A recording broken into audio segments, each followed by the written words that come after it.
listening to Chrysalis Colour, the podcast. Hello, this is Jorunn from Norway. And Christine in Canada. With a podcast about colour analysis and how it applies to you in a practical way.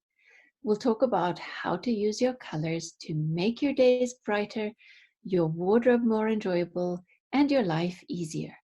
We'll talk about topics that we find interesting, and we encourage you to submit your questions.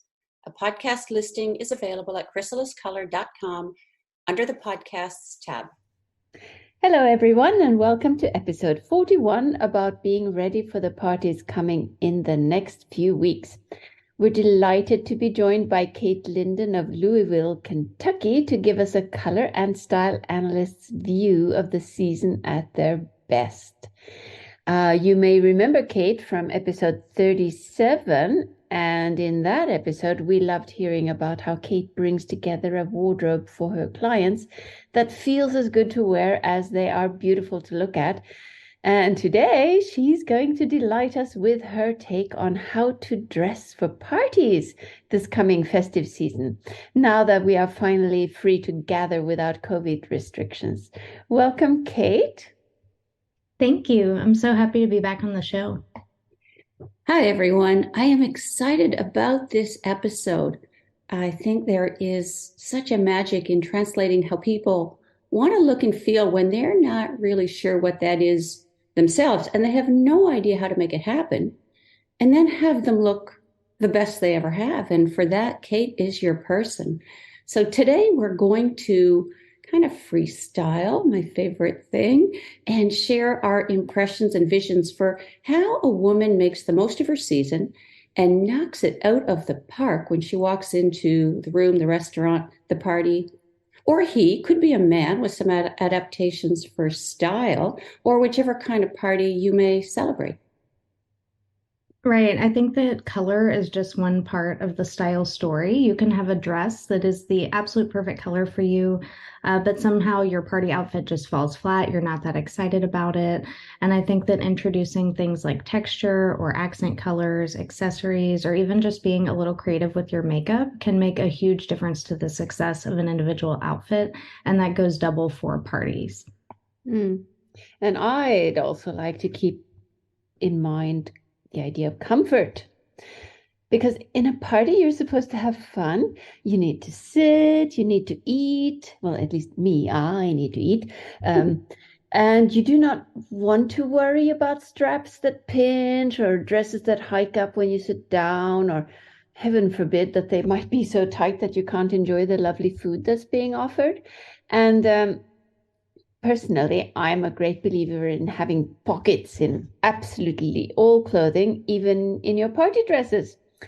And party shoes, don't even get me started on those. I think that all three of us can relate to that situation where you arrive at a party wearing cute shoes, and then you breathe a sigh of relief as you're able to discreetly take them off under the table, right? Oh, I can relate to that. I sometimes avoid parties altogether so I don't have to wear the required shoes. And pockets, yep.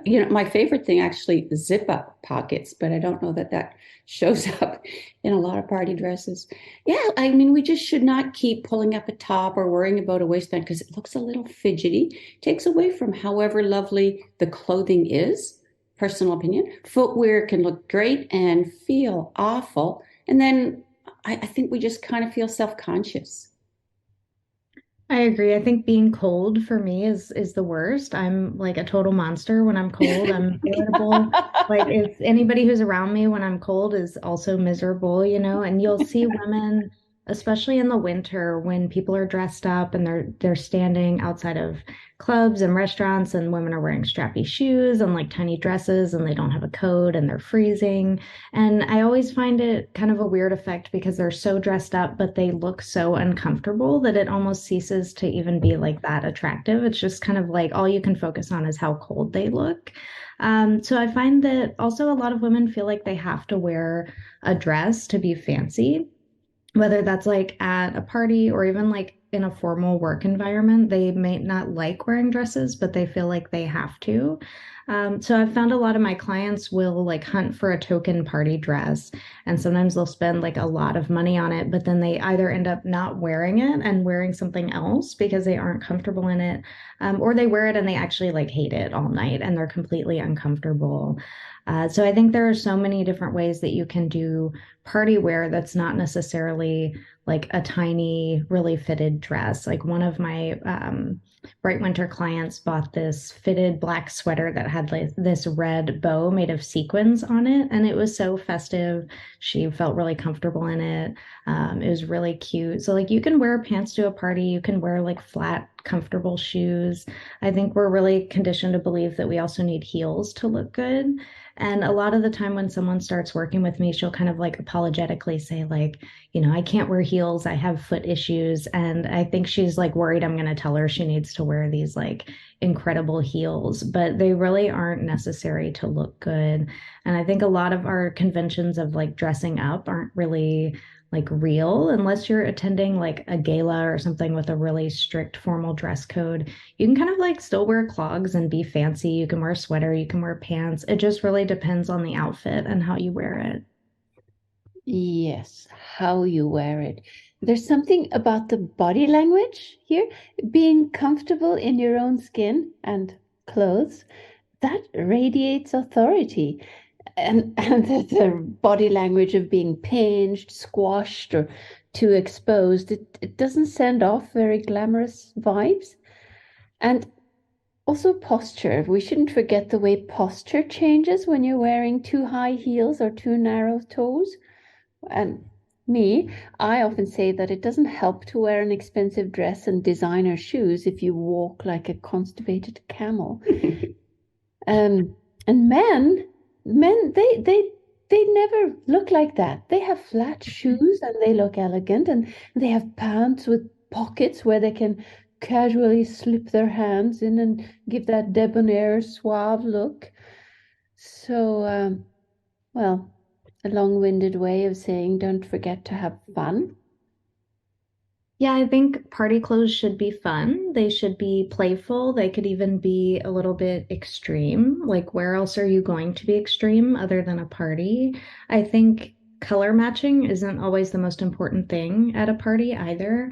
I think party ready concepts can go beyond color. People get into ruts for the colors they choose too.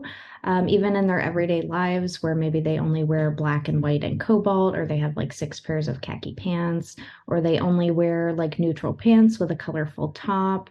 And I think a party is like the perfect place to shake it up with like a colorful patterned skirt, or some like velvet colored pants instead. I think there's so much room to play with things like makeup and handbags in a party context as well, because they don't necessarily have to be practical. They can just be fun. True enough. So we're going to talk in concepts for each of the four seasons that could apply to anyone whose coloring belongs in those groups, either a little or a lot. Let's start with autumn. So Kate and Yoren, here we are at a party. Everyone's dressed up. The lights might be a bit lower. And as the autumn woman steps into the room, the conversation pauses for a second. She just looks so striking, so unique, and so uniquely herself. What's she wearing? Autumns for me always get stereotyped as like the thick cable knit sweater people, but they actually do like fancy stuff really well. I think they play really well with like fabrics in particular, like metallic, silk, satin, materials that have like a gleam and a shift between dark and light. I think can be so effective for the autumns, even though they often just think of themselves as wearing things like, like a cable knit sweater is like their go-to, and that's beautiful, but they can do so much more than that. Yeah, when I'm imagining that beautiful autumn woman coming into the room, I'm thinking some just textures, and even mixing textures is great. And fabric choice, velvet might be a good choice of fabric for an autumn party dress, because I think velvet has all those characteristics of gleam and shift between dark and light that you mentioned, Kate. I love velvet for autumns. And the first color that comes to mind is like a rich teal in like a dress or like a velvet top. I think teal combines really well with other colors in the autumn palettes like gold, oxblood, or like marsala. I really like a metallic lip for autumn in their version of red. Satin eyeshadow, like it gives those highlights and lowlights, that kind of flickering impression of firelight. There's really like a smoldering quality to autumns that they can sometimes underdo in pursuit of those like really earthy textures. I think they forget they can also be kind of spicy. So I picture like really pretty earrings and a necklace, maybe in like a slightly chunky, glowy metal. I think like fringe on a bag or at the hemline of a dress can add a lot of texture and movement. Just to throw in a question in here, as I listen to you talk, do you think there's a boundary? I'm thinking about a party. I saw a woman one time. Now, she was very tall and she had on a suit jacket, pants, and it was in a kind of rusty copper pipe color, but the entire outfit was kind of, it was quite shiny. I don't know fabrics very well, but it was quite shiny. Not satin. It had a little texture to it, but it was a bit of shine. And I felt it kind of eclipsed her a little bit. Do you have any thoughts about that? Is there like, yeah, shine, but not total body shine if you're in autumn? I think it depends on the person. I've seen some autumns that can just wear like all shine all the time and they look great, and then Yeah. others I feel like do a little better with that slightly like less shiny look. I think some of it depends on the natural skin texture too. That's kind of how Mm. I think about it. Like I think in autumn with um, really kind of like moist looking skin, like might do better in like a shinier fabric naturally, because that's kind of what the body's already doing. But I think like it's one of those things where you kind of often know it when you see it, when you've like gone way too shiny and you feel like kind of like an autumn disco ball. I think you kind of know like a lot of the time. So I would say like be judicious, but I think there's also a different kind of shine, for the autumns. Like for them, it is a little more glimmering versus the kind of shine that, a winter might do that's like chrome. Like maybe it's just the wrong Mhm. form of shine. I think there's still a softness to it. Softness and a kind of a warmth, and like yours said, I guess mixing the textures a little bit. You mentioned teal, which is it's just so gorgeous. Thinking about soft autumn, they don't really have teal. What kind of color would just come to mind as a gorgeous party color to substitute?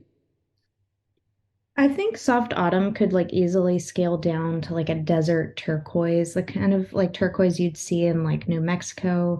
I think it goes really well with like soft wine colors. So it still is in that like teal family, but it's just a little bit less dark, less kind of smoky and intense. I like red for a glam look. And autumns, they have a version of, they have several versions of red, like a soft terracotta. I think on an autumn, even a soft autumn, their red would read very flamboyant and be on the darker edge of autumn, kind of their version of drama. Yeah, red is just magic, really. For me, situations that call for fun and relaxing the rules, what I love is color combinations. And like for any season, the magic of color, and this might be just me, shines in those combinations. We don't always have time to be less inhibited with color when trying to get out the door in the morning, but mustard with bronzed purple, it's just so interesting and so rich looking. Teal and wine, I think that just looks fantastic. Autumn's, they can wear so much more color than they usually do wear. Not meaning airy, I just mean more colors at once. And their colors are so amazing too, because the colors almost act like neutrals. They're so versatile that way. So if they're wearing three items, instead of two neutrals and a color, do three colors. And you could keep two of the three colors in the same family if three different colors feel busy. But I think it's gorgeous. And like you could do spiced apricot pink with bright coral. So that's the same color family. And then forest green pants. I love the idea of the spiced apricot pink. That's like a beautiful description of a color. It's like so evocative. And Oh, I thank agree. I you. think like autumns, yeah, I think autumns like do have such an easy time with neutrals that they can really over rely on them the same way that Mhm. winters do with black and white.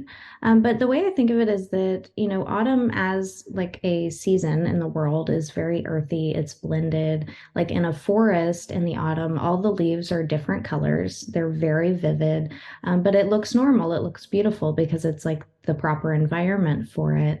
So I love the idea actually of like a zero neutral party outfit for the autumns. I agree. I think they really shine in color combinations. I think springs kind of get all of that like color combination glory, but I think autumns can do it really well too. They just do it in a different way. So, like maybe a metallic gold is kind of like their neutral in this context if they feel like they really need one. I think for any individual autumn, if there's a color that they overuse in like their regular life wardrobe, maybe they don't wear it for the party. Yeah, metallic gold is interesting because I mean, it would be crazy. On me, it would be the only thing you can see. And on them, it's like a neutral. It's a fantastic. I also find their white spectacular, like a glowy, warm white, embossed with a brick or leaves or some kind of pattern. Somehow being all one color, but varying the texture in the item looks so expensive. And it's this great backdrop for rings and nail polish. I love that idea that I can picture the fabric, kind of like an embossed fabric that combines velvet with satin, with the leafy things. It ex sounds exquisite. Even bricks, I mean, it could be a brick wall, but it's absolutely beautiful in these whites. I'm Mm.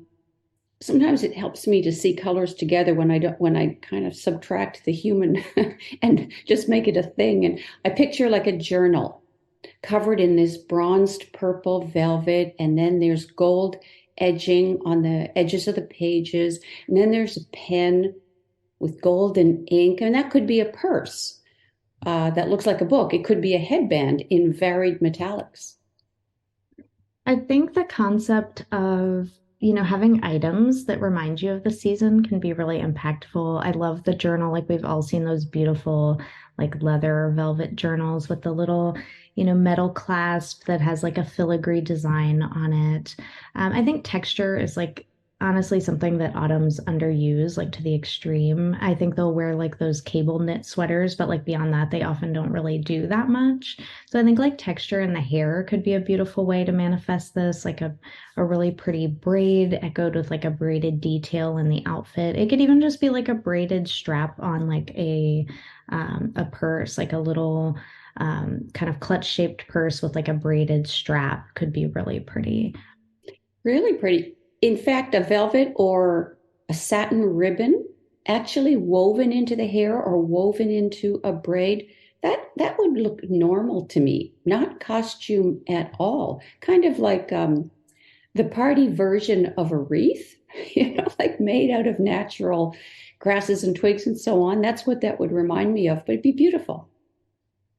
Yeah, like in a storybook, one of those Mhm. like kind of vintage storybook illustrations, or like worn half up and tied with like a really luscious ribbon, or even like a scrunchie could Yeah, be really cool for an autumn. yeah. In caviar velvet. I'm very big on caviar wine colors, possibly an envy issue. Yeah, I think like a caviar color, like a velvet scrunchie, like an oversized one, especially if the woman has like thick hair or long hair. It can look kind of surprisingly fancy, but Mhm. like not too like serious. There's like a casual aspect, I think, to autumns that can be really interesting when combined with like a fancy outfit. It's like they don't really take themselves too seriously. They are very practical, but they can also be like very glamorous without really trying that hard. So I think like even in items like shoes, that can really come through, like tall boots, which are a very practical, shoe wear item with like a beige sweater dress or like cognac silky fabric heels, or like for a flat, something that has like a metallic thread on it. And I think like if you like men's wear, like an Oxford shoe in like a non-traditional color, like a teal or a burgundy can be really cool. I think for ballet flats too, because a lot of women like them, it just having them in a color can really help, or some kind of like textural pattern. Mm. I think texture is a key word here, and combinations of textures. And we've talked earlier that how wonderfully autumns combine textures, and especially for shoes, I'm thinking it should be really stunning to combine different textures, like for instance, snake skin and suede in a shoe, or leather and lace. That would be nice. Um, and while we're on the topic of feet and legs, what about tights, Kate? I think tights are a great opportunity to bring in texture. I think that is actually a very interesting place to wear cable knit. It's a little unexpected. Usually, if you have like a cable knit tight too, like I've seen them fleece lined, so they're actually like quite warm to wear with maybe a fancier dress. And then wearing like, a cable knit tight with like a skirt and like a sleeker blouse, or even just kind of like a sleeker dress can help keep you warm, but it adds like that texture in kind of an unexpected place. I think that, across the seasons, we'll often only wear like an interesting component on the top. Like I've found this to kind of be like a common outfit formula where it's like the pants are just kind of like all business, and then the top is like a wild pattern or something. But it's like it can get a little bit formulaic. It's not like I think having a basic pant is like awful. Like I wear basic pants too, It's but my outfit formula. I just want to say detail on the top, same old pants every day. yeah. Yeah, and I do it too. Like it's a common thing. And sometimes I ask myself, how could I make this more interesting? And I think sometimes having the pattern on the bottom, or like the texture on the bottom, or even just like a really cool shoe can go like so far. Because I do it too, I'm guilty of it too. But I think tights are like a great opportunity to just bring in like an extra color, or like an extra texture, even like a kind of like variegated metallic thread or something like that.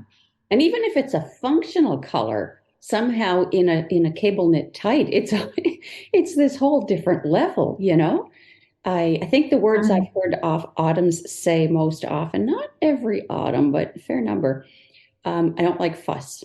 They don't like fuss. They don't like cold. And I mean they'll I don't want to say the word sacrifice. Let's see, they'll compromise style in the interest of being comfortable, being able to walk, being able to be warm. And I'm one of them. I'm looking for fleece. If I'm cold, I don't care what I'm wearing. So thinking also about character traits that every autumn I've met has to some degree, because people have to be able to recognize themselves in their clothes. I hear this, my colors make no sense to me for how I want to dress, or where I live, or how I think I am. And so there's this piece of the puzzle that everybody, not just autumns, can sometimes be missing.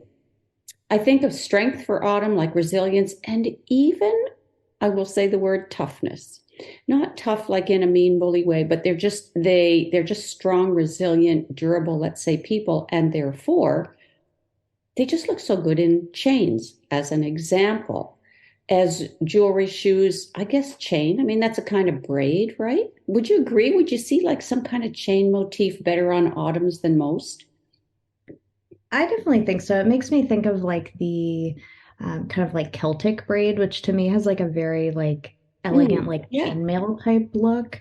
yeah. I think like yeah, I think it does look kind of like sturdy, but in like still an elegant way. I'm actually working with an autumn who recently bought this like pair of like burgundy shoes with like a chain like across the toe, and they're so cute and they look really cute in her outfits. So I think like more hardware for autumns, like I'm all in favor of it, like chains, grommets, even like a metallic colored sequin, I think can like read as hardware without being like actually heavy or like a thick metal. I think they kind of can't really go wrong with it. I think a romantic or like maybe a romantic classic archetype. They might not wear like a large buckle or like a really tough looking grommet, but they could do kind of more delicate versions of hardware to suit them, like a rounded buckle, or like a filigree like leaf, that doesn't have like really sharp edges. I think there's like ways to make all of these things work regardless of like your body type or also just personal preference too. That's really true. It's really, you can make anything work. It's just how do you make it work, really? Another thing I love on probably autumns or autumn combinations is I call it poetic pirate styling. It's like I think of an old-fashioned riding jacket from back, when women rode side saddle. And this version, it's more romantic. It's made out of a deep mustard velvet. It might have a tight row of brocade buttons. It has like a peplum or pleats. It's longer at the back. That with tall black and brown leather riding boot style or color of a saddle. I mean, even a hat with a feather in it. It's a little equestrian looking, a little bit Robin Hood forest theme that I really could picture on autumns. Oh, I don't know. This Speaking of season envy, when I listen to you, Christine, describing it like that, it makes me want to be an autumn. It sounds lovely. How lucky they are. And I'd like also to bring in or encourage everyone to explore the contrast range in their season. Well, this isn't specifically for autumns, but I'll say it here because rather than staying close in value levels, play with your wider spread. And all seasons have a certain contrast level that brings excitement into an outfit. And for party look, why not use that range of contrast to the max? Yep, I'm picturing it. I'm thinking about, well, we could do like their warm white and mahogany, but Mm. we could do spiced apricot pink and forest green. It can be color and still have contrast. Because sometimes you think of contrast as white and black or whatever your version is, but contrast comes in lots of ways. Right, and like you said, the spiced apricot could be a lighter one, and then like a deeper rust in Mhm. another part of the outfit. So it's a value contrast that's not into the winter black and white, but there is always a value contrast, and it makes it exciting. Well, there's a tension to the distance Mhm. between them, right? I Mhm. agree. Thinking here now too, what else do I relate to in I think this one, I'd love to hear if you both agree. Maybe every autumn I've ever seen, they have a feline energy. That also, as Kate said, like do something you can't normally do at the daytime. That feline energy, like big cats, small cats, whatever it may be. It's not something you're really going to pull out of the closet for the morning meeting, but the party is a time to let loose, right? Do you see that in autumns, a cat-like Mhm. appearance, colors, shapes? Mhm. I definitely think autumns have like a feline energy. I don't think they're always like aware of it. I think one way, I love cats. I have lots of cats. The way I kind of think of cats in a lot of ways is that, they are kind of like, they can be very sneaky. They can be kind of like disguised or like under the radar, but they're also like very personally like boundaried. Like if you've ever petted a cat who doesn't want to be petted, like right away that they don't want to be petted. And I kind of see autumns that way too. Like they're very um like they really stand up for themselves. They're very like practical in that way. And so there is like that kind of strength and sturdiness to it, like you were talking about, Christine. So I think like for, bringing that like feline energy into an outfit, the obvious like choice is like animal print. And I think autumns do that well, but they can also combine like a lot of very rich neutrals at once. This is like completely opposite to the concept of, not wearing neutrals for a party. But if you're going to wear a lot of them at once, like the concept of like a big cat's coat, like they do, autumns do silky fabrics, they do velvet like so well that like light and dark as they move.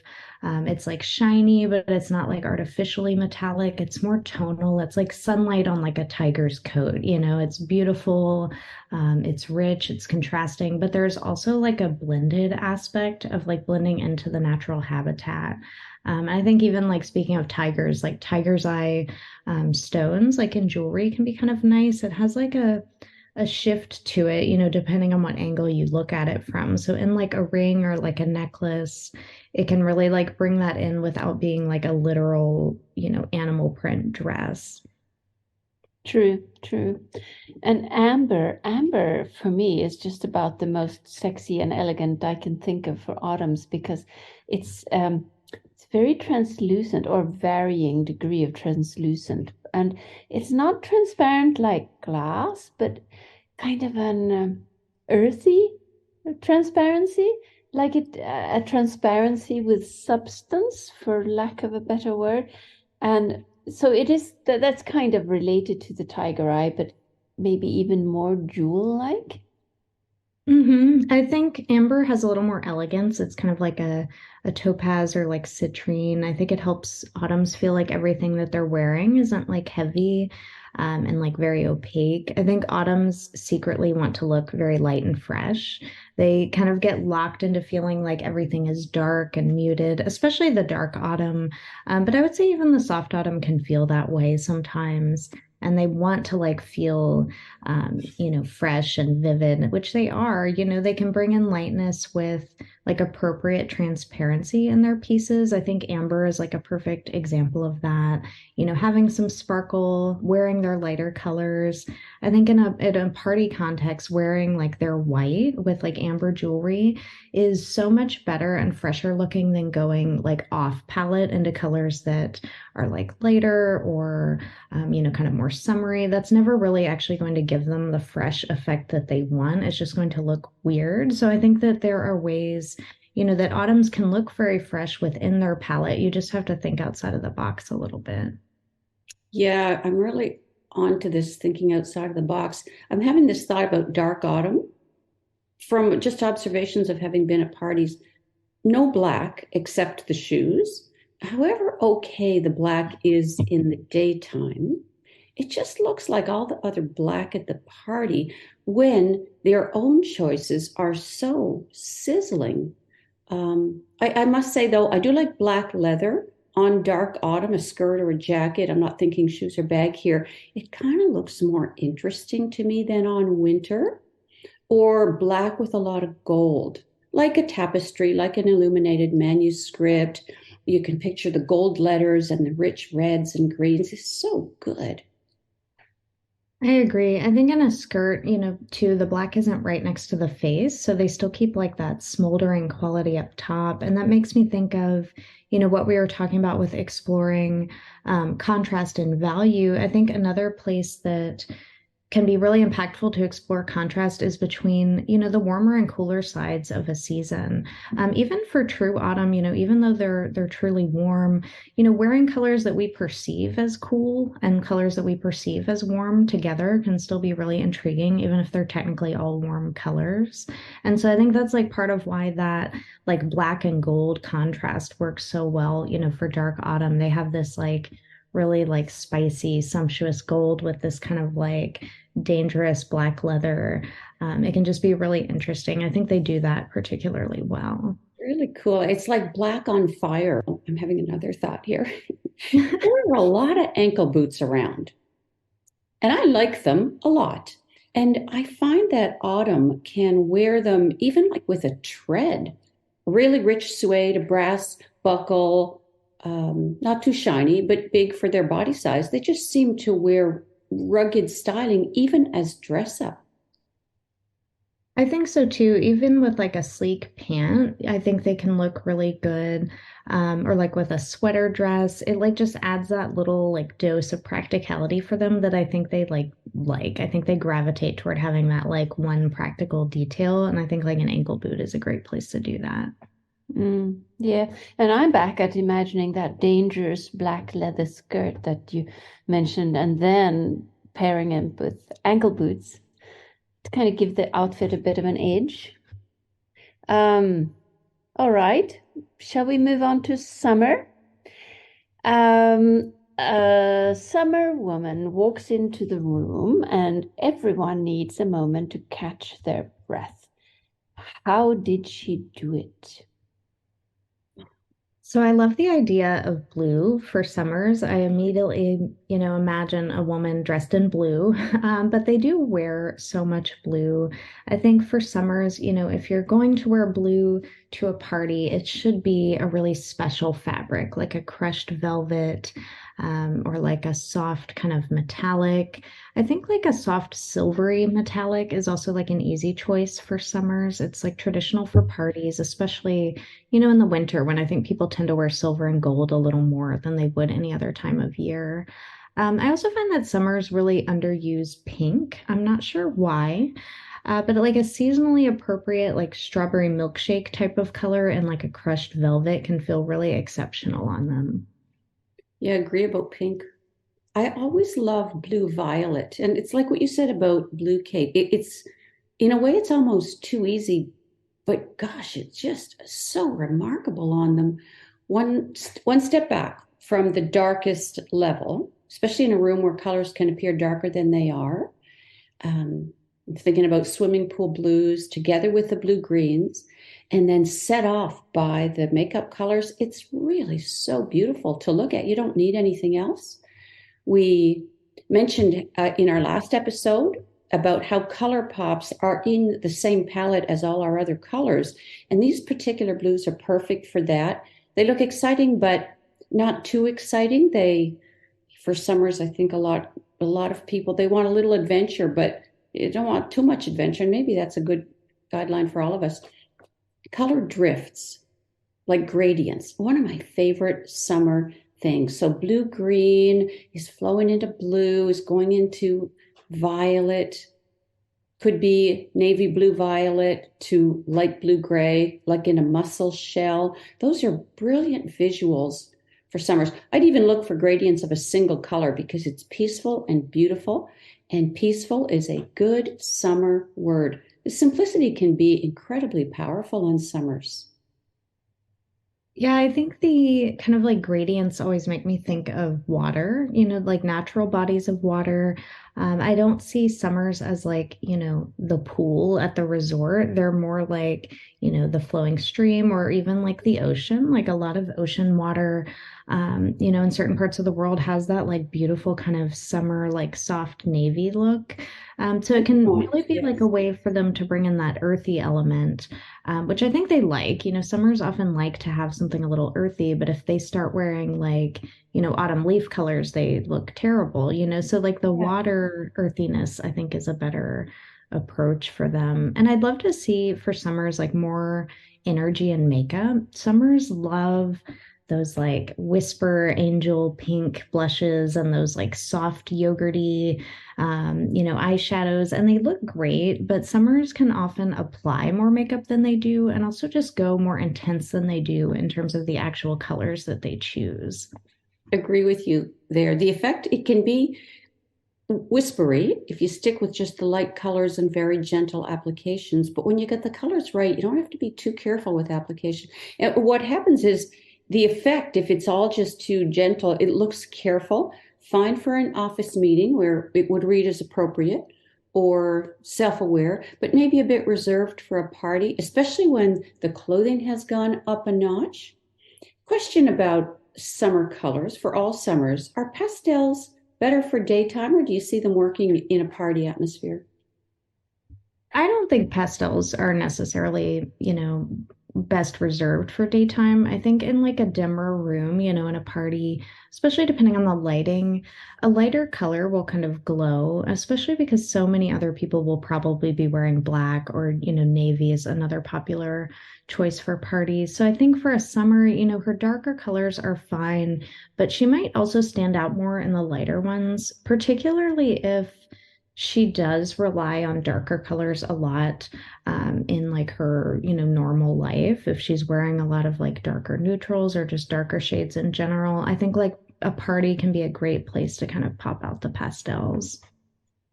Yeah, I think so too. Um, but it's all about colors that she would feel comfortable in. And if you want to bring in darker colors, how about reserving those for purses or shoes, like a light pastel shimmery. lilac for the dress, and then going with a deep lavender evening bag and powder gray blue shoes, something like that. Like a dress and like a shimmery satin or like a neutral color and like a very special fabric.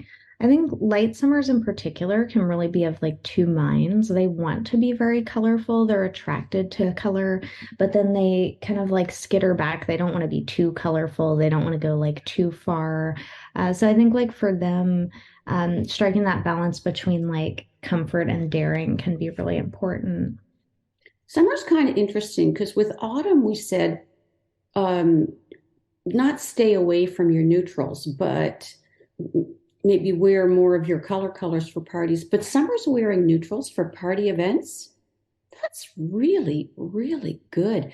Make the fabric or the print or the style or all of them great, like you said, Kate, with crushed velvet. And then have one special accessory, maybe a little bit bigger than she'd normally choose. They just don't need bells and whistles. What I find they need is presence. That's their showstopper thing, or one of them.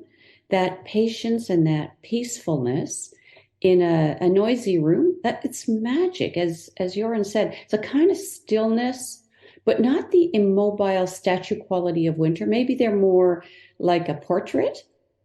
And about like summer, yeah, you spend time with them pretty quick. There's going to be a little giggle that sneaks out, and then they rein it back in. But they want to look happy, without stepping over the too happy line, because I mean, they are summers. So jewelry with motion, bubbles, chimes, that's a kind of happiness that they can wear, they feel comfortable with. A silvery blue shoe with a rhinestone feature. Or a beaded purse. Yeah. Yeah. I also enjoy certain shapes on any summer, and interested in what you as a style analyst think about this, Kate. It's not my specialty, or probably yarns as well. Even if the body type looks better in crisper, straighter styling, I'm thinking about loose serpentines. I'm thinking about a sense of draping like what water looks like when it flows over a rock. So it could be a twisted silver detail in jewelry, could be a shawl or pashmina, even something a little snaky. Yeah, I think that for summers, because their colors aren't that far away from each other in terms of darkness, I think sometimes when a summer, regardless of like, what her style type is, when she's wearing a bunch of stuff that looks too like hard, I think it can look almost too like hard for her colors too. So I like that like serpentine kind of concept. I think summers do have a flowy kind of look to them just in their coloring, even if their body type is maybe a little more angular. So I think they also, they can over rely on simple details because they do look so good in them, just like with blue. Any summer you open her closet, she probably has like a million blue tops or blue dresses, and it's because it works really well. But they also can forget about like more ornate detailing, just like they can forget about colors other than blue and gray. So I love things like filigree on summers. I think it has that serpentine quality without being like too out there and weird. I think it could be scaled up or down, like based on her proportions. I like filigree in jewelry, or even just like in a little applique on like a dress or a bag. It could even just be on like in a formal dress. It could even just be on like one shoulder, having this like kind of slightly sparkly, like serpentine applique.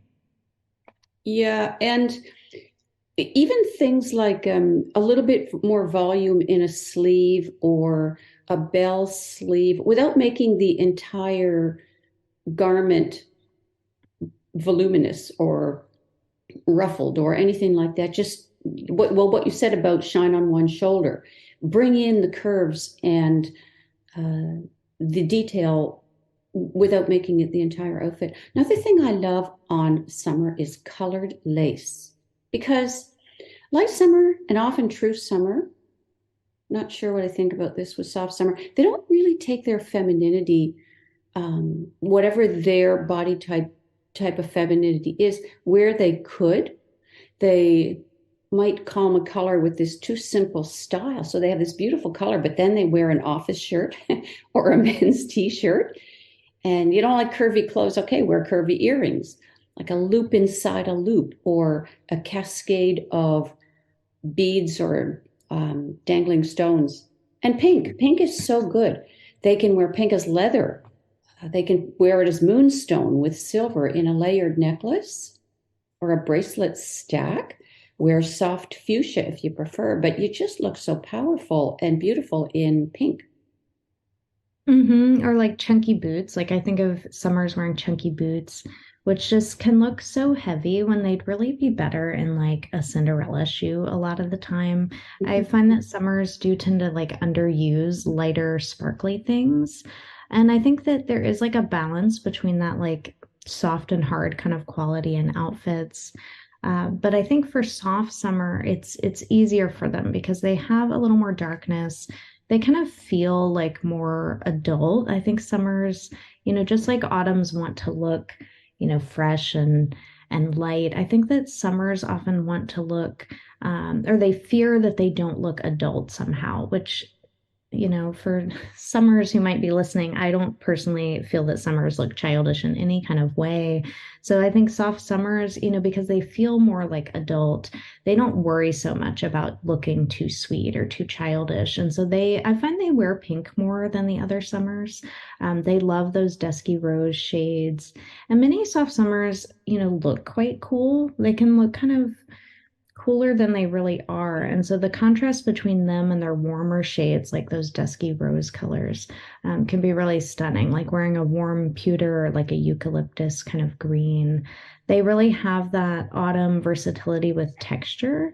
They tend to look better in like slightly more structured fabrics and shoes versus like that slippery, like watery kind of fabric of true summer. And one thing I really like for summers in general are hair accessories, like a cool, like tortoiseshell headband for soft summer, or like a smooth silver clip for true summer. And then for light summer, something with a little bit of shine. So, like an opal or like shell barrette, something that has like just like a soft kind of pearlescent gleam to it. Really, really beautiful, especially if the same shine is extending into the makeup. Maybe with pinning back the hair because it makes those wavy shapes. Another place I find good inspiration with trying to just looking at landscapes or any kind of design without having a human in there, be more objective about, is the design of perfume bottles. Miss Dior has this really pretty pink in a clear glass bottle, and then there's a silvery ribbon. It's quite nice. And I personally wish they would all allow more of the pretty. You can get in these ideas where you have to compete with someone. Sometimes you're not even sure who you're competing with. And you got to trust that you're much more beautiful as yourself than trying to be someone else.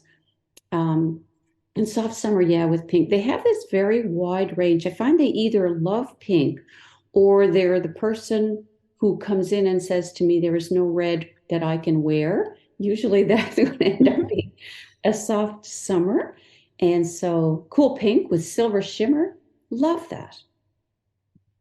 Yeah, I feel like shimmer comes up a lot with summers. I love that light interplay for summers. It's different from the autumn, like kind of like light and dark.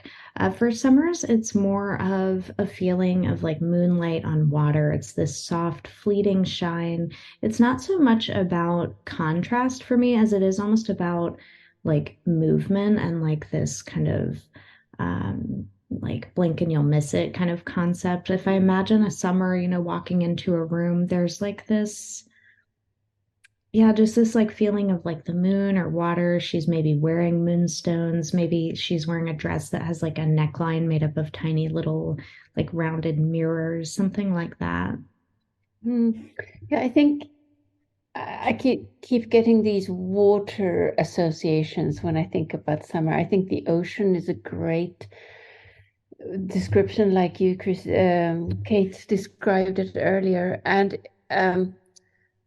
connected to the ocean, there's that sea glass, and maybe it's the connection with the ocean, something that's shaped and rounded and by the ocean. And it's matte, but it's also a little bit translucent. I really, really like that brushed matte sea glass for summers. You mean like Very. it's a little bit frosted glass? Yes, it is frosted and matte. It's like Mhm. it's been shaped by moving water, Mhm. polished, but Mhm. not in a shiny way, but in a soft way. Yeah. Yeah, I know some people who as a, believe that beach glass, we have a lot of it because I live on an island and I think Yoren, you do as well. We have a lot of beach glass, and they like to believe that it's not broken bottles, but it's rounded and it's shaped and it's a little bit frosted on the surface, and it was made by magical underwater forces, which is kind of good for summer, you know. Yeah, So yeah, yeah, yeah. sea glass, and it's again, what do you do with it? I can picture this long, slender earring, alternating colored crystals for late summer or for any summer. It moves a bit when she moves her head. It's so beautiful. Thinking about soft summer, I prefer mid darkness levels, or maybe I could say I find they over darken in general. It's easy to forget, especially for soft summer, that all summer is essentially a light season and light color reflects light. It's no problem with a darker dress or suit, but in a way, the larger the area, in a way, the better it is when it's a step or two lighter from the darkest possible color of the palette. It's just better movement of light, as you say. Soft summer in particular, they can take being the darkest summer too far, especially in daytime. They kind of forget that they are still light. I think like a mid-range darkness lets some of that light back out. Yeah, well said. Mm. Yeah, and to bring those darker colors of the summer seasons into the right level of darkness, I like to keep in mind the image of, how fruits and berries have that special dusty, almost waxy coating on them, like that hazy coating on blueberries. But when you start touching them or rub them ever so lightly, it's gone, and then the berry looks dark and glossy again. I always like it when a fabric or a dark color of the summer palette, clothing for them seems to have that. It reminds me of that waxy coating. Do you know what I mean? Yeah, I'm picturing it as something that would have a little bit of silver shimmer. Yeah, the blueberries and plums, they all have it. It's Yeah. kind of almost like that beach glass quality. Yeah, a Uh, little more powdery version of the same yeah, idea, just yeah, very yeah. finely textured. Mm-hmm, Yeah. mm-hmm. Another summer thought, bigger accessories. Summers in general can go very dainty in jewelry size, but they can do bigger sizes, like from medieval paintings, not meaning blocky or heavy. I just mean taking up more space. I Something I love about speaking with Kate is her beautiful understanding of the person or the persona in each season. It's very unique to see a person so deeply, and it's also a very loving and respectful, actually, that ability to know what they're trying to do, but haven't figured out how to do it and how they've missed it up until now. So, what do you think Summers? What deep down are they trying to do? Well, thank you. That's very sweet. I think summers, they often kind of seem like they want to be winters in terms of like the choices that they make, but I don't think they actually do want to be winters. They know that winter colors are draining on them, but they do want just like a little bit of that power and drama that they see winters as having. They want to capture a little bit of that, but they know, that that's not really them. Like they don't want to go that far. I don't usually meet a summer who is wanting to wear like all black or anything like that. They just want like a little pinch of it and they're not really sure how to find it sometimes. I think that's why they go too dark in a Yeah. lot of ways. Well said. And maybe winter is the closest thing they can find to compare themselves to. But as you say, they know it goes too far. And then the clothes can look kind of tough, and the person in the comparison can look a bit fragile, which is the thing they're trying to not look like. Yeah, like summers are strong. I think they try to translate that into their colors. Like they try to look more like urbane by choosing like harder, darker colors. And I agree. I think like that has the opposite effect. It makes them look more fragile than they, would have if they just wore like their colors. They have like that strength kind of on their own. They're very grounded like autumns. But I think sometimes they definitely go too dark. They can go kind of too neutral at times too, like just, too much navy, things like that. Um, I think that they do want like a little bit of that kind of like strength to come through in their outfits, and they're just sometimes not sure how to do that.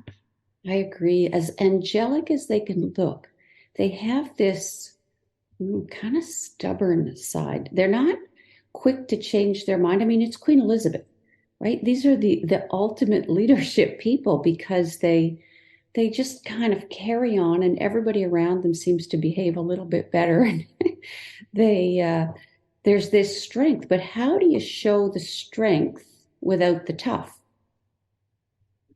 I think bigger jewelry is really impactful for summers. I have this wonderful client who is a true summer, and she wears this like, kind of larger scale silver ring that has like a Medusa motif on it. And it looks like so good. You wouldn't know what it was until you like got close to her. But when you see it like up close, it's just like so cool and it looks so like powerful. But it also has like those serpentine motifs that we were talking about. I think summers don't want to look, they know they don't want to look hard, but they don't always want to have that like misty, dreamy concept. I think like the power of suggestion for summers can be really magical. They do this like dichotomy between earthy and solid and like airy and fleeting really well. I think that can be reflected in like a combination of textures or like a summer colored like herringbone pattern can be really beautiful. It's grounded, but it's not like overly chunky. It gives them like a little bit of that like sense of safety, from like the slightly heavier texture versus like, a thin silk. I think sometimes maybe just feels like a little too vulnerable for them, that when it doesn't have like that, sense of protection that you'll find in like a heavier piece.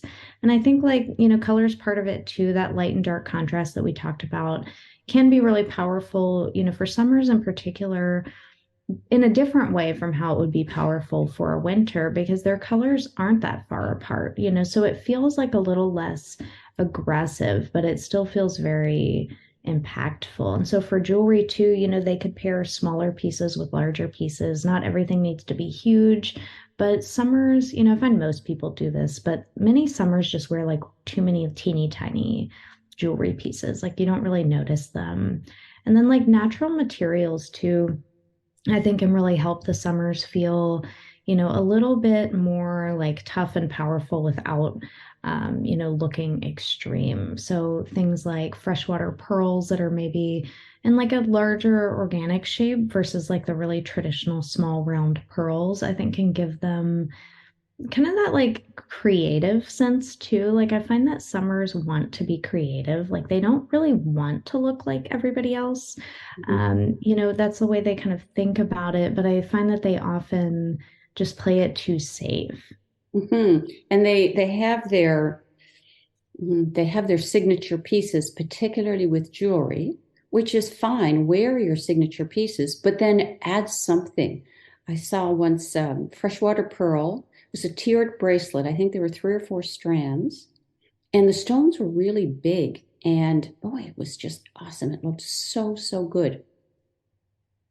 Yeah, I think wearing layers of jewelry can be really nice for the summer too. It gives like more of that kind of sense of, flow, like again, like water, like layered necklaces or like a tiered bracelet. And I like layers in general for summers, like a sheer overlay, like a kimono or a duster. Summers also do like visible bra straps particularly well. Like obviously you'd want the bra strap to be like, nice looking. But that like power of suggestion under something kind of sheer, like that sense of illusion where it's not like really like aggressively sexy. It's just like this like little peak of something. Mhm. Not aggressively sexy. I like that. Well, back to jewelry. I have a thought. I really like cameos for summers, especially the true and soft summers. They're delicate and they're oval, which is a shape that I really like for summers, and very old world, elegant. But for me, the only problem is that at least here in Norway, cameos traditionally or almost always come in like a golden cognac background, which is not the best coloring for summers, but they can be found in other colors, yes? Can they? Yeah, I like cameos. I've actually seen more lately that have like a dusky rose or like a sage green background. I think they work really well for soft summer. They do that like soft vintage romantic look really well in general, which, goes hand in hand with cameos, like slightly Victorian or Regency styles. If I had to come up with the one word that I think summers do best, it would be presence. Not overly provocative, almost better to express not needing all the fixins, you know? I picture an entrance of a summer woman wearing a single color, and she creates this island of calm around herself. And cameos have that same kind of energy. I love that idea of like an island, like the summer as the island, like those frothy eucalyptus colors. I always think when I think of summers of like Sleeping Beauty's gown and like pink or blue. It's just like so beautiful, like that single color.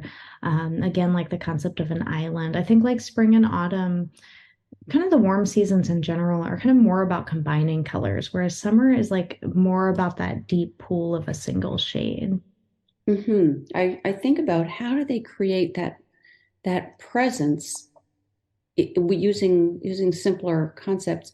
Kate, we found in talking that many of our summer clients happen to be lawyers.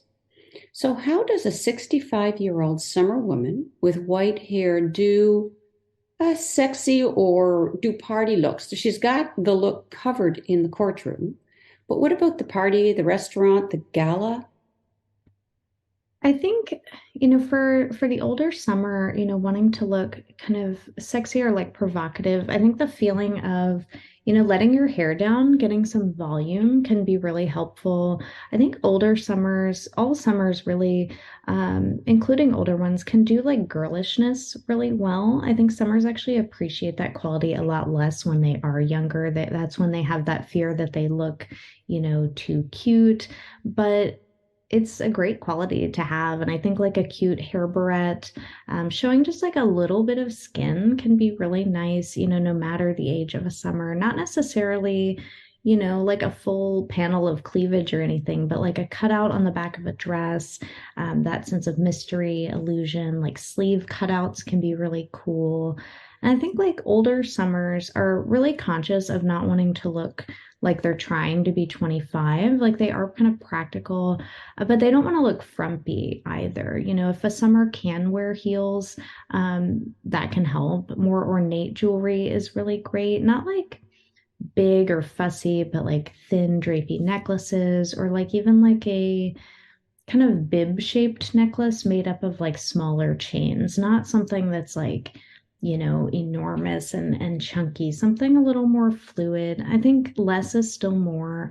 Any individual summer wouldn't do all of these things at one time. It would just feel like, you wouldn't know what to even look at first. It'd just be too much.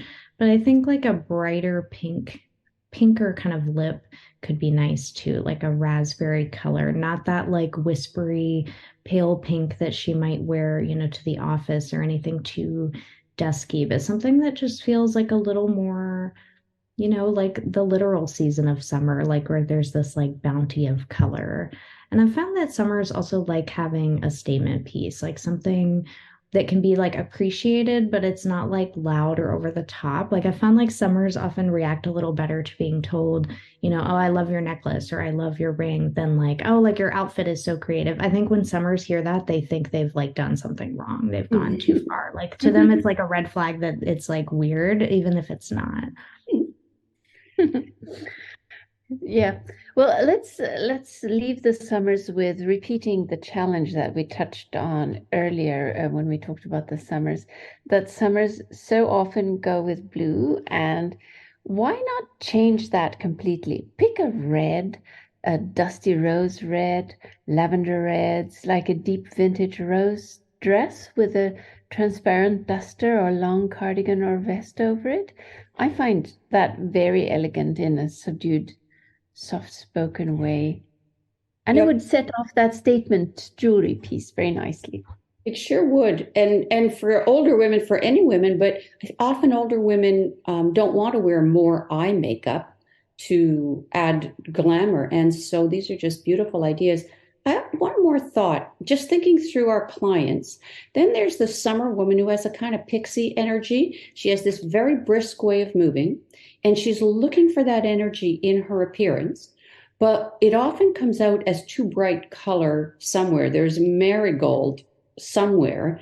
And she looks so heavenly in her colors, but how will she find that energy in, I guess, her styles, right?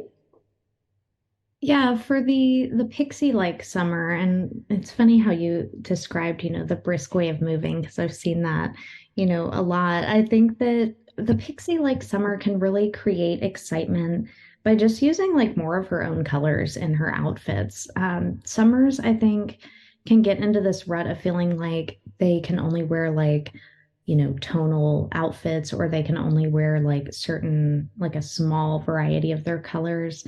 But some summers, a lot of summers do like a multicolored look really well. Like I think of like the colors of ice cream lined up in like the ice cream case in an ice cream parlor. I Yeah. think that, like autumn, summers are sometimes tempted to step outside of their season to find energy, like the marigold shades, but they really don't need to. Like they look energetic in their own colors. That's like the whole point.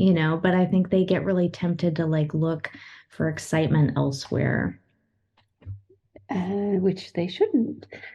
Anyway, now let's talk about springs. And let's imagine a spring woman walks into the party, and everybody who sees her, they smile. They just can't help themselves. Their faces melts into these relaxed smiles because she is wearing what? What is she wearing? Maybe she's wearing bright coral. Perhaps it might even be combined with apple green pumps. But Kate, you're our guest. Your turn. I think that springs don't really overcolor themselves. They would be happy if they could find a way to. Springs always want to find more places to introduce color, even in like their regular lives, like a colorful coffee cup or like a really colorful stud earring. I think that springs look great in really non-traditional color combinations. It looks energetic on them, not weird.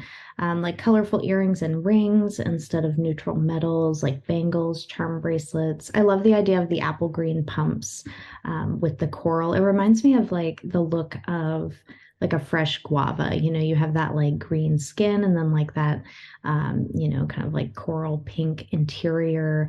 It just looks like very tropical and normal on them. And I think that, I'm kind of imagining in this party context, like a bright yellow dress too, like mango for true spring, maybe like a buttercup yellow for light spring. And then for bright spring, that just like slightly more acidic pineapple yellow. I think springs, yellow is so much easier for them to wear and to find than it is for other seasons. So they might as well wear it, to a party. They're going to be like the ray of sunshine in the room. Oh, that's such a nice sentence. They can be the ray of sunshine in the room. That's so true. And for springs, prints are super. I think if anyone could wear a printed dress for a party dress, it would be the spring woman. And dangly earrings with lots of movement.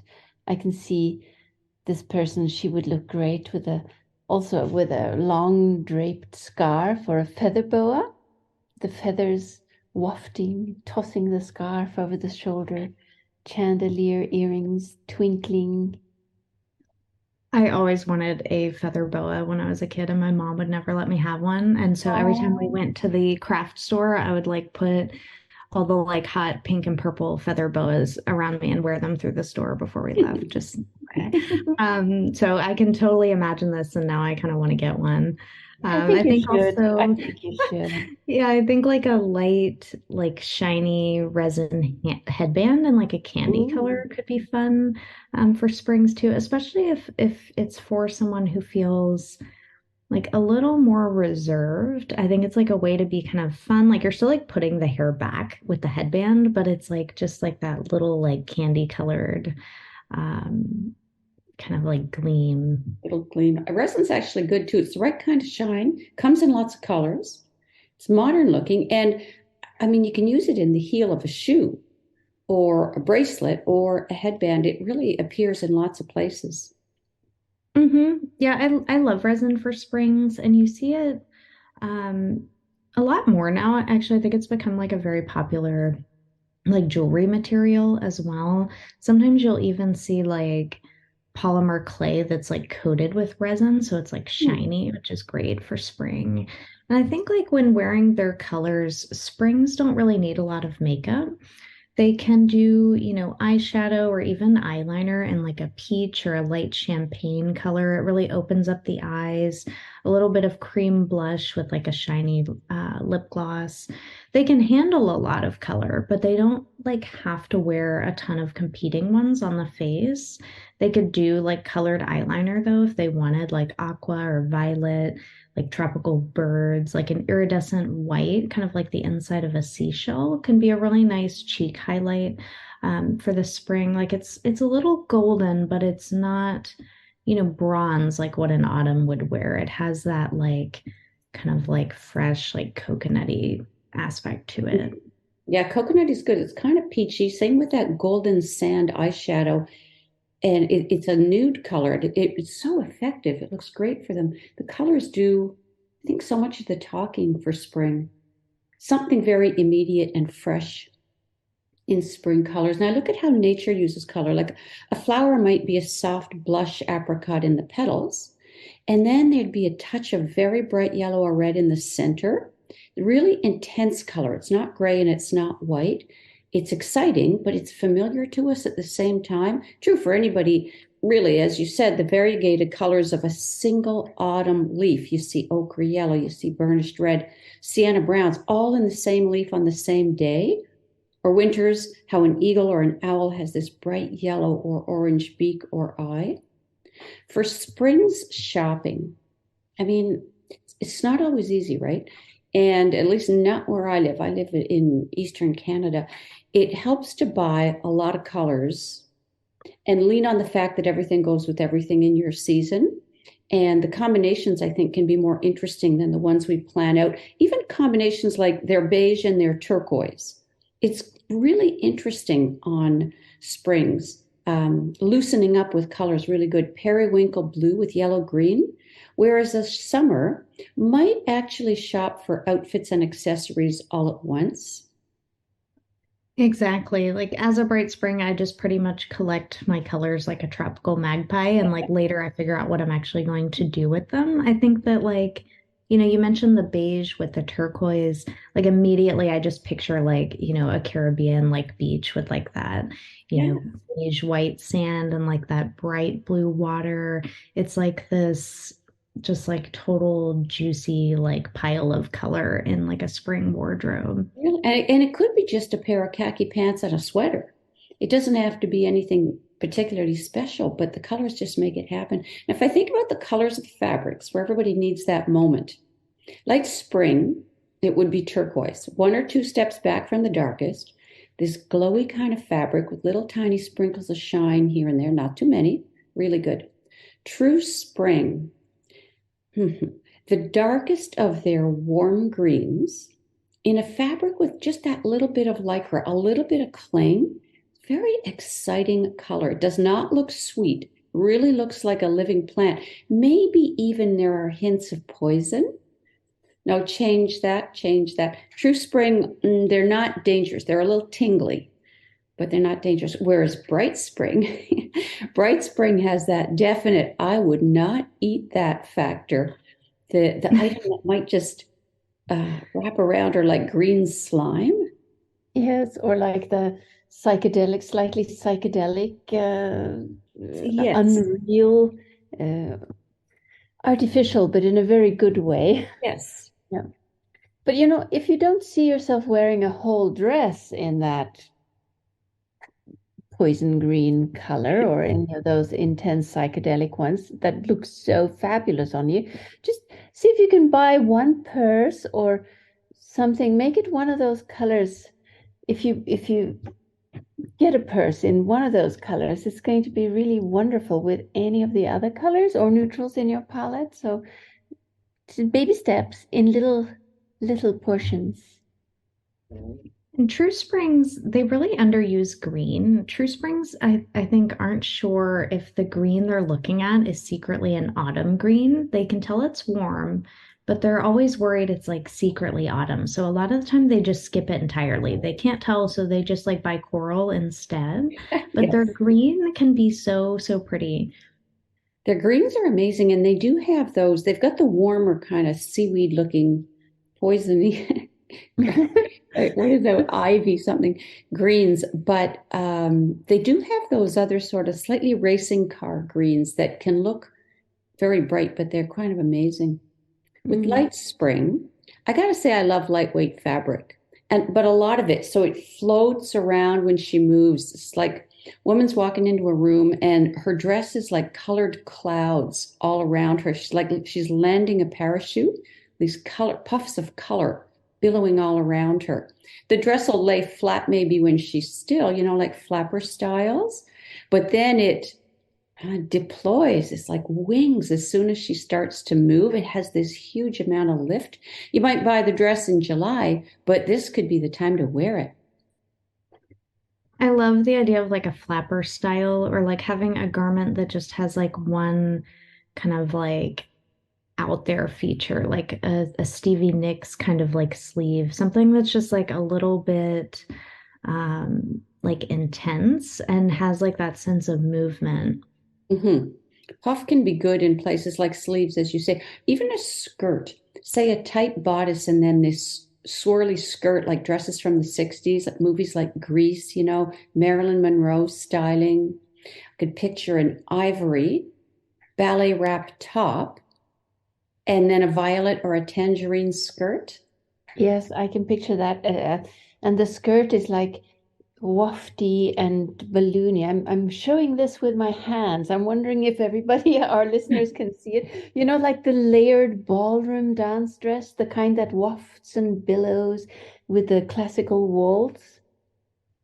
Or like balloon sleeves or bishop sleeves. I like a bell sleeve or like a longer flutter sleeve on light spring in particular. Many women are self-conscious about their arms, so like a long flutter sleeve can be nice. It kind of covers the arm without being like worn really close to the arm, whereas like a cap sleeve type length of a ruffle can be weird. So it like helps keep her from feeling like she has this like hard straight line across the arm that she's self-conscious about. And it gives her like that little like fairy-like shape. Yeah, like a charm bracelet made of fabric. Mhm. Sparkly jewelry is amazing on springs, colored crystals in earrings, in a ring, even a single large stone. It's like a big colored pool, like a big lagoon or a big butterfly landed on her hand. Doesn't have to be tiny at all. Spring is so good with spontaneous. It's witty, it's fun, it's unexpected. And again, it's the color just makes the item work. Yeah, I think like springs can really just, pop so many colors on their bodies at once and look normal. Like I think rings are a great example. Wearing like several different colored rings can look great. Like it doesn't look chaotic the way it might, on another season. I think partly because if the rings and the jewelry are like light and sparkly and shiny, it doesn't have that like sense of heaviness. It just feels kind of natural to have these different colors going on. I think peridot in particular is a beautiful stone for spring. It's a great way for them to wear green in jewelry. It's like the unsung alternative to emerald for springs. You can find, spring colored emeralds, especially like the Colombian emeralds, but one, they're expensive, and two, like it's really hard to find the exact right shade. So I think peridot, which is the August birthstone, is just so beautiful. It's easier to find, and it's kind of like that light appley green that springs do so well, and they sometimes struggle to find in clothing. Mm.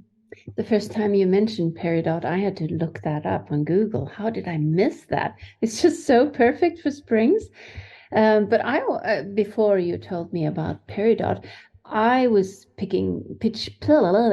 I was picturing Murano glass in lovely colors. I think that would be really nice for springs. It's sparkly and transparent, and it doesn't have the iciness of winter. It has a very special kind of magic quality, doesn't it? I also love cutouts in clothing for everybody, actually. But here for spring, it lets light and lightness happen. And it's a way to incorporate skin color in outfits, which I always love. And the cutouts, they could be lots of shapes on a back or a sleeve or even the side of a bodice, wherever the person might be comfortable. And the cutout could have jeweled or fringed edges for any season. I could imagine running a chain through the space for autumn, or sheer insets in floral shapes of various kinds, like for a summer, diamond edges for winters. So much more interesting than cleavage, I think. Second vote for apple green shoes, or periwinkle, or a light colored shoe. Pastel blue with a heel you can walk on. Kind of this mix of the unexpected. That water feeling of summer, well, and also the airy feeling of spring, bubbles, waves, sprinkles, showers. What's left after that magic wand pings? What's left behind? It's faster motion than summer has alone. There's a faster rhythm. So I think about a wave pattern, like a line of shimmer along the crest of a wave, or a shower of blossoms, like standing under a tree in bloom. Really good spring images for me. Or a blossom of butterflies, that vivid periwinkle. It could be a literal flower. There's a sense of magic to spring that they underuse. It's the same way that summers can underuse that like otherworldly, like mystical concept. I think springs are fairy-like. They have a playfulness that they don't always dial into. When they're like the little fairy under the leaf, they're collecting dewdrops and tulips. Yeah. Thinking what Yarn said, True Spring walks in, she is the sunshine in the room, and she should go all the way with it. Shiny pants that say in Rice Krispies beige, coral or orange, or a white jacket, not vinyl or plastic or lame. Those are kind of cold and artificial. I'm thinking of glowing satin, maybe watered silk, so it's still cloth. You don't want shiny pants. I hear you. I don't either. What about a shiny, what about a shiny purse with swirly appliques like a pinwheel? This feeling of being dizzy with color, not color matched to the clothes. Ring stacks with many colored stones, also really good. It's like they just can't overdo color. What they can overdo, though, is darkness and weight. True Spring overdoes their darkness and weight a lot. They buy autumn brown a lot by accident, but they can do like a warm spring rainbow really well with those stacks of colored rings or bracelets or crystals. Since they don't have, like True Autumn, they don't technically have a warm and cool side. And so they don't often do like that intense warm and cool contrast, but they benefit from all their colors looking really good together. Like a true spring, kind of like guava pink with their blue can be really pretty. And it still kind of gives that warm and cool effect, like we were talking about earlier, because we read blue, as cool, even when it's a warm blue. And we tend to read, pink as more warm, even when it's a cool pink. So they still kind of can benefit from that. But I think that like warm, juicy like fruit salad rainbow that they do is really lovely. And I find that True Springs often want to wear neutrals more than the other two springs. I'm not sure why. I think they like brown. They often like brown. They just have to make sure that they're not accidentally choosing an autumn brown because it can just look really weird. And I think for True Spring, they can really combine like every single one of their colors better than like Bright Spring, for example. For Bright Spring, because those colors can be so like, acidic and that like I wouldn't eat that kind of idea. Not every color pairing is going to be the most effective for them. Like some color pairings for Bright Spring, it's not like they're going to be ugly. They're just not going to be like as magical. But for True Spring, that's not the case. Like pretty much every color looks amazing with every other color. Yeah, I would agree with that. It looks rich and interesting um, in with True Spring. Something else I love on springs is a conversation piece. Something funny or cute or clever because they're really social people. They laugh easily. They bring a smile to other people. So it could be turquoise cowboy boots. It could be a coral faux fur coat. Something just that attracts or engages other people. Bright spring, well, that could be the ting of the magic wand too. That's any spring really. Or, it's like the sound of a cork popping. I actually love mermaid prints, like emerald iridescent scales for bright spring, because in my mind, they live in this sparkly castle in Atlantis. It's this underwater kingdom, and there's constant moving and floating. This is not a still world. Lots of sunlight coming in. This is also not a dark world. Yeah, I think spring does, there's a lot of water imagery for spring, just like with summer, but it's just in a very different way. Like for spring, it's like that, underwater Atlantis. There's like a lot of sunshine coming in, whereas with summer, I see a lot more like shade and like really like kind of misty clouds. Whereas for spring, it's like the sun is out and like you need to be wearing sunscreen because it's very bright. And so I think like for springs, like the idea of tropical birds, like bright, especially for bright spring, bright with a little bit of black, darker mascara, or like a colorful eye look. Bright springs, kind of like dark autumns, they tend to like black and they can wear it in small doses as like a grounding concept. But like dark autumn, they can just wear it too much. It needs to be tempered with a lot of color. And I think earrings are a great place for like those iridescent mermaid scales that you mentioned. Bright spring, there is like a sense of distance to them a little bit. Like they're still friendly and inviting, but they're a little less like touchable than the light spring or the true spring. There's like that poison frog concept. Like if a bright spring is wearing like six of her most acidic wild colors, it can be a little bit like a little bit scary. You don't want to get too close. So I think while Bright Spring has a lot of freedom with their color pairings, like all springs, they might not want to go too far. It's kind of like how Bright Winters often are afraid that they're going to look like a circus tent if they wear all their colors together. Bright Spring is kind of like edging toward that a little bit, but they can still like get away with a lot. And I love purple on them or like a blue violet. It can be more effective and more fun than like a navy. They could do colorful shoes or like bright silver or gold as neutrals. Yeah, that's funny. The poison frog. Yeah, there's more of that's a cute little frog there, but I'm not touching it. Black, bright for bright springs. I think of it as fine if it's there for a reason, like if it has a purpose. Outlines of color blocks, for example, um, or contrast with that very intense ginger orange in a smaller area than the light areas. Or it can be kind of interesting if you have small areas of black with some of those baby blanket colors, black with a fluffy pink sweater or a puffy violet purse can be good. Like a toucan. Yeah, yeah. Bright spring too, more feeling of poison, danger, like that green slime. Something that's just a little less comfortable. It's supposed to be. It's less restful to the eye. It asks a little more of others.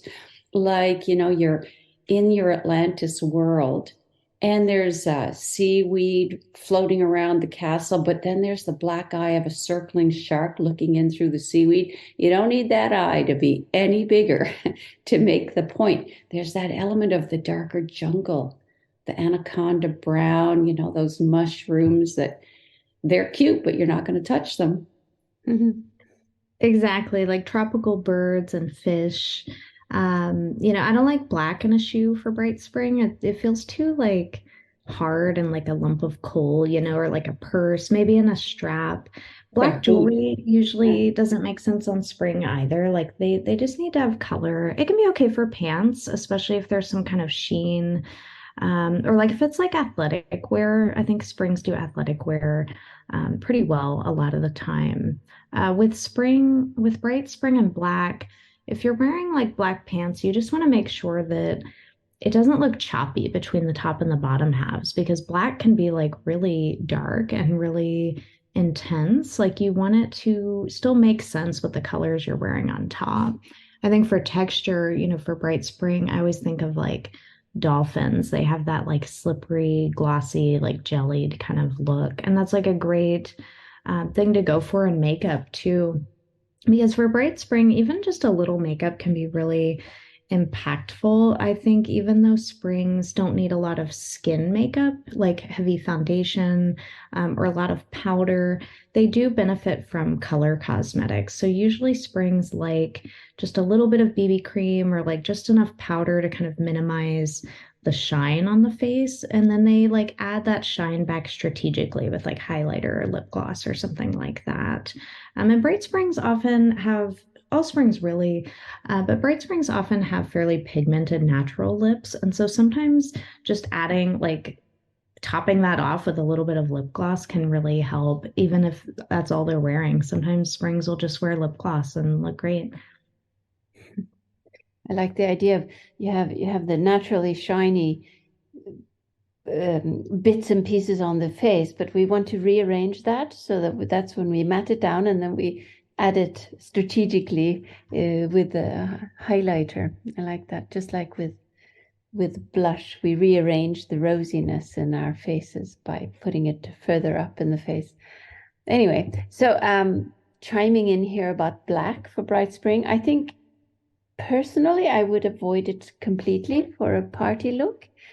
But because like soft summer, bright spring, sometimes they take that darkness, being the darkest spring, they take that a little too far, and then they go darker than they need to.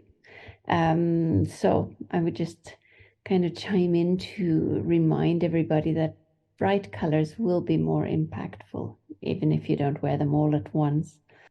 Yeah, I agree about black and parties, even black and ivory, because bright spring color, it's just not that hard to find. And you can find their black and ivory, but if there's an equal amount of both, for me, that's too much black. It looks a bit heavy on the person.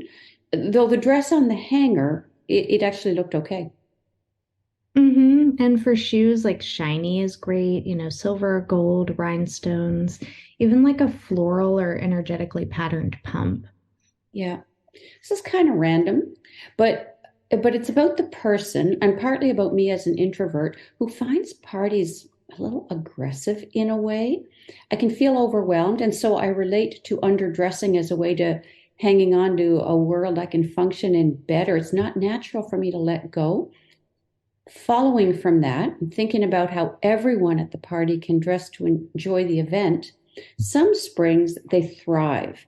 I mean, that's sort of the stereotype. The average they thrive in the laughter and the dancing, but many are shy. I find springs they're just the most tender of people. In fact, more sensitive maybe than summers. Spring may feel a little smothered by all this glitz that winter and autumn feel okay with. Is there a challenge between wearing the colors they love and having some natural shyness? My first thought being, you got to believe you look delicate when you wear your colors. Same as soft seasons, you got to believe your colors look the perfect brightness when you put them under your face. Springs are really sensitive to not being taken seriously. They often look quite youthful throughout their lives, so they start looking for seriousness in like darker or more subdued colors. And so what they miss, like a lot of the other seasons, is that wearing the wrong colors doesn't make them look more serious or more mature. It just kind of makes them look duller. They really need like that magical color to lift them up. I think light springs especially can be really susceptible to this because their colors are so delicate, but they suffer, more than any other season by going too dark. There is that sparkle that they really need. I think springs across the board are very sensitive to when they don't feel right in their colors. They have like an energetic consciousness where it can just really throw off their whole day if their colors are wrong. And so I think it's good for any individual spring to have and to wear like a personal power color. It's like springs always remind me of wind chimes. There's like this breeze kind of going all the time. They're always in movement. Yeah, it's really true.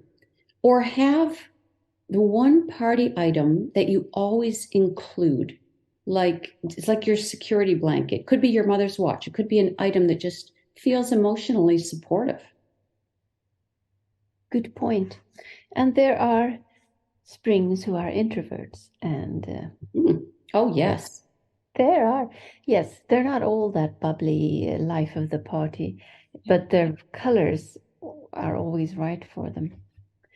So finally, let's talk about winters. Here's a challenge. No black. Discuss. A color I love on every winter is shimmery blue-green, the darkest blue-green teal, I guess. Like the feathers on the head of a mallard duck, the males. You could have a sweater in this color for the top and a satin skirt in the same color.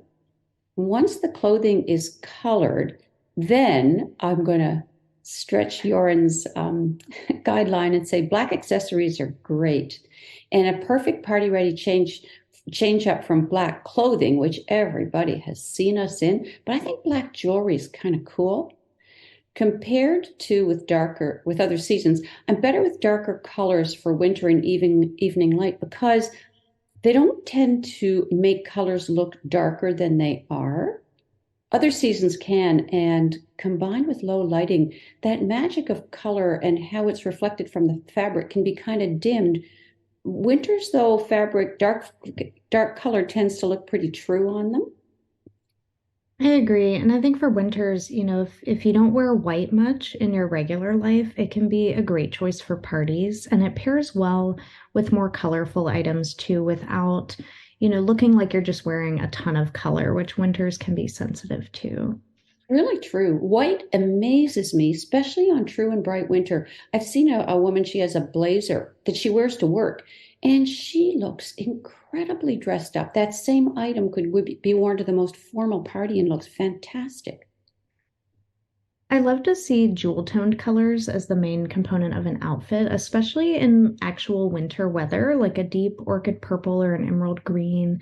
And then like the accessories can be neutral. It's even better if they're like a metallic, like a, depending on the season, like a pewter for dark winter, like a chrome for true winter. Yes, and on the topic of alternatives to black, here I am with red again. I just love the drama of red for any season. Well, their versions of red. Every season has lovely reds to choose from. Last year I got a merino wool knitted dress with pockets, of course, and I wear that with black shoes and a purse, and then a simple silver necklace, and it feels great, and I feel so much better when wearing that than when I was wearing my black dress, which I've worn for years and years. Many winters I've found don't want to be forced into like imaginative dressing. They like what they like. Their colors are so intense. They really don't have to do much in terms of like outfit combinations and construction to look great. I think like candy apple red, for a bright winter, it's so beautiful. Like it doesn't need a lot more adornment than that. Very true. But that black dress and pearls that they pull out for every party can be kind of predictable. And this group actually can find their jewel tones in stores, which is something to celebrate in itself. What about mirrors? For all winters, and I mean like shine you can see yourself in, which is different from jelly candy of springs or frosted glass or even metallic shine. Little small feature like a pin, an accessory, a facet on a clear stone that could be a mirror. I could imagine squared sequins. It's like pouring down over a shoulder. Say for dark winter, it would look like little bits of broken glass, or bright winter, a little round earring, a big round earring, whatever, with little rhinestones set in silver or gold. I mean, it's a disco ball. So there's this tiny sense of play here, but not too much fun, a bit like summer. You want fun, but not too much fun. For any winter too, midnight blue, because well, let's start with midnight blue. So let's say a picture tells a story. We start with this dress. What else is true in this world? Where do you see her? For me, she's standing on a train platform and she has this like faux fur stole and like this, modeled like black and gray and white. It's very sumptuous, but it's like very elegant. Her hair's pinned up with something kind of sparkly, maybe like a clear like rhinestone pin or clip. Yeah, that's right. It's very, controlled, right? The first stole. So this is the smoke billowing around her head. And the stole can be almost becomes a color, like diamond can be a color on winters, keeps the total number of colors down. And I love it when the colors tell a story no other season could. There's not tropical birds here. It would be odd, almost aggressive to dress a winter in all those colors all at once, at least in larger areas. Right. It can be totally anxiety inducing to see that many colors, in the intensity of winter. And most winters don't want to do that. I found it kind of just freaks them out. They don't like it. And I imagine like this winter woman like on the train platform, she's like leaving for her new life, she has this like black like faux like crocodile luggage, or like in this party scenario, it's an evening clutch, with this just like very subtle kind of glossy, like luxurious texture. Her lipstick is very precise. It's like a red or a mulberry. It's not like fully matte. It's like this lightly glistening satin, like just like a little bit of gleam. Yeah, the lipstick might have a slight glisten, like sugared raspberry if she's a bright winter, and perhaps the dark winter or true winter would wear a matte, deep berry red lipstick. Yes, coated in crystallized sugar, let's say. And as you said, it's almost too easy for winters. The sapphire dress, the diamond necklace, the black shoes, done. But honestly, it leaves me a little bit, and it'd be nice to have an element of surprise. Maybe rather than black shoes, sparkly charcoal, an amazing, interesting pin, because winters they wear a lot of jewelry really well. A coat or a cape with a colored lining kind of sneaks up on you and then it shocks you wide awake. There's that what you didn't see coming, a little danger party style for winter. Mm. Well, for bright winters in particular, I think it's important to bring in a lighter element and not go with all black. Just pick a color, any of your colors, one color, and pile on the Swarovski crystals. For bright winter, when I see the one bright color plus sparkle look, I often think that's really nice. Now add one thing. But this, a lot of this personal taste, right? But as bright as the colors are on this person, I think there's room for one more color. Like my eye could be a bit busier. And often when we say things, often I think in our listeners' and readers' imaginations, they go to an extreme of it just adding too much. I'm thinking of a black velvet hairband. So it could be a neutral color, but you could add just one more item, one more adornment. If I were a bright winter, I would own a lot of accessories. It adds so much interest where a couple more colors of clothing would be more than a winter would do. Could be a beautiful watch, entirely functional. It's just one more thing. They can go a longer way than they often do. And you can do it with regular items. Black satin backpack. And then there's this explosion of silver stars on the flap. So the design can be very linear or geometric if that's the woman's body type. We just can underestimate what small areas of color can do.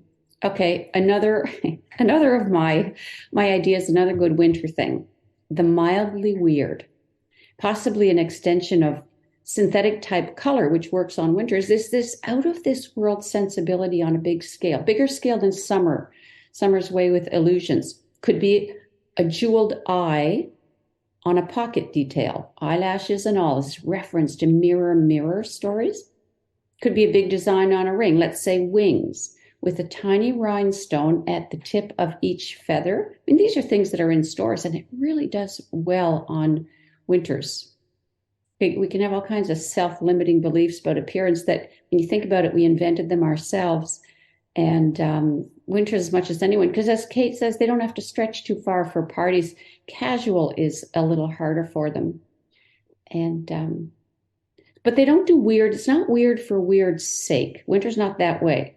I look back and realize this is what I was trying to figure out myself years ago with my orange pants and many other inventions. I wanted to express this weirdly creative, spontaneous side of me and still look normal. And I've come to realize it's abstract prints or references to galaxies and jewelry, that kind of thing. Poison apple might be too much for me, might be too round, but now I can't stop thinking about it. or, or I could see like a ladder to the stars motif. Just saying that more conspicuous can look normal on winter, whereas smallish can appear cautious and proper. What do you think about that?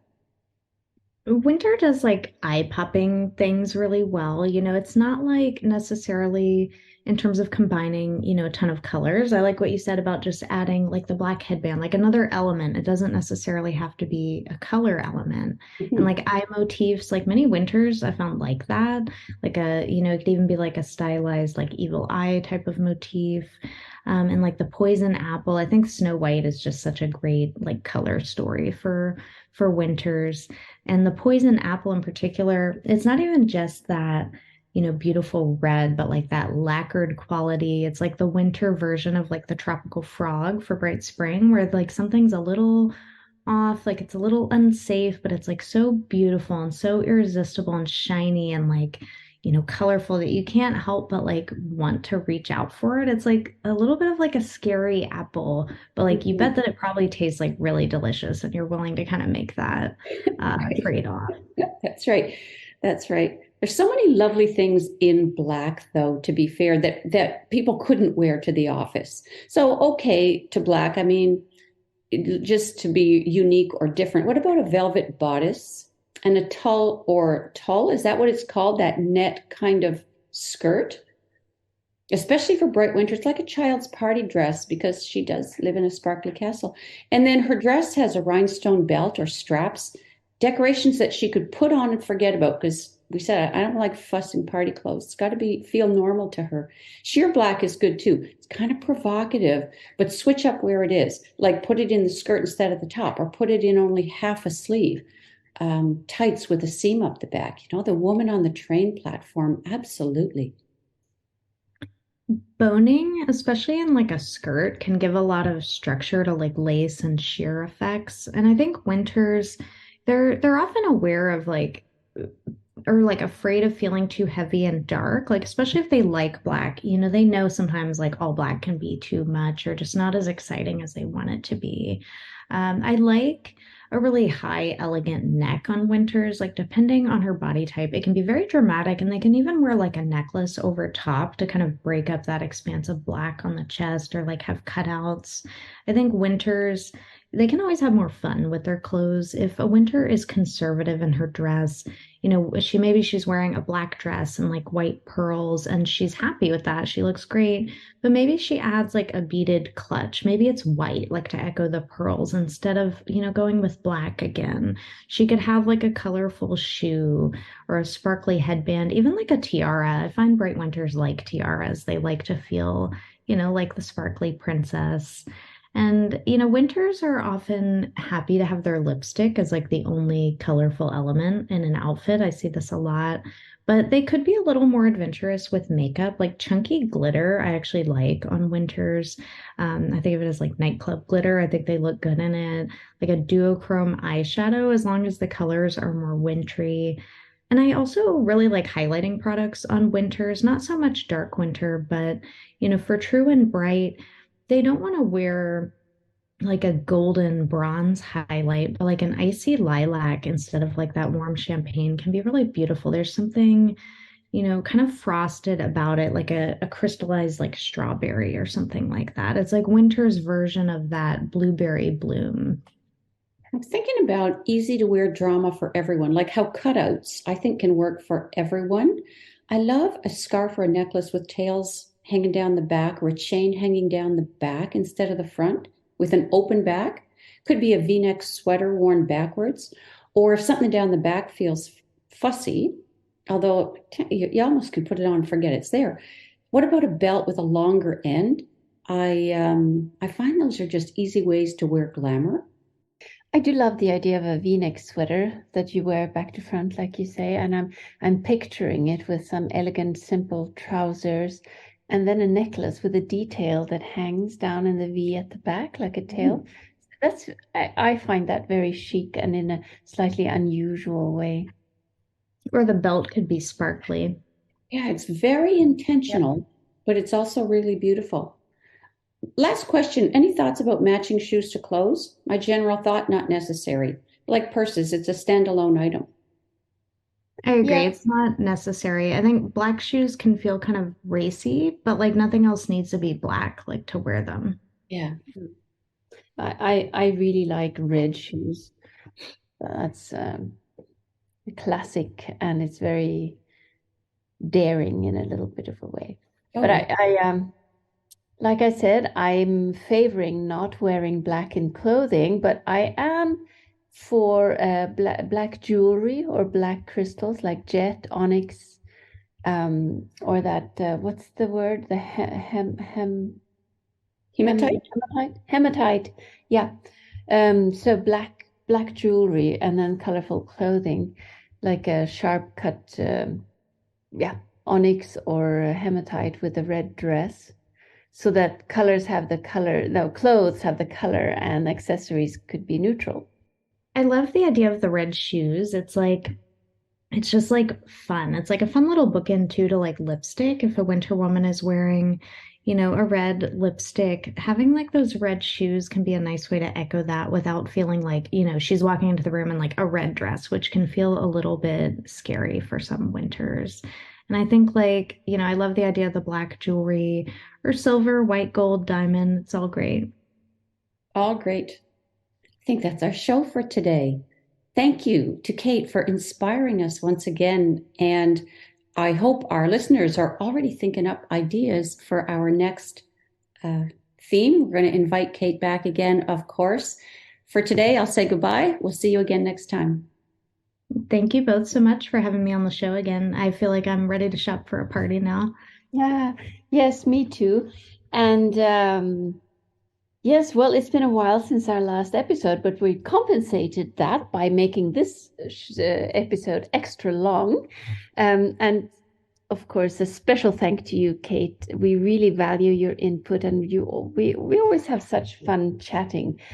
And to our listeners, we would like to say, have a wonderful party season, have fun, and don't do anything we wouldn't do, which would pretty much leave everything wide open. And do come back and listen to our next episode of the Chrysalis Colour Analysis podcast.